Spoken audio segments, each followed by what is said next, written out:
everyone, welcome back to another episode of Webtech Tutorial. Today, I'm going to be guiding you through a quick and easy step on how to activate Old Navy Mastercard online. If you're looking for a way to activate your new Old Navy Mastercard and you want to do it online, then watch the video till the end. Don't forget to subscribe to our channel by hitting that subscribe button. Press the notification bell icon so that you'll never miss another upcoming upload from us.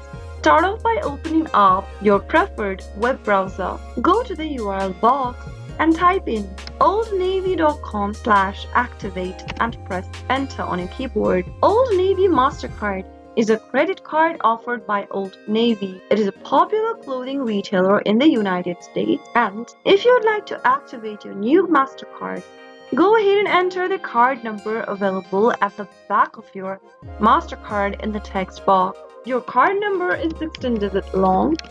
Once you type it in, go to the security code text field and type in your 3-digit security code. Your security code will be located at the back of your card itself. Now on the next field, type in the last 4 digits of your social security number. Select your occupation from the drop-down and finally click the activate button. Follow through the prompts till the end and then you should be able to activate your Old Navy Mastercard online. That's how it can be done. If you found the video to be helpful, go ahead and give us a thumbs up. I'll soon be back with more videos like this. Thanks for watching.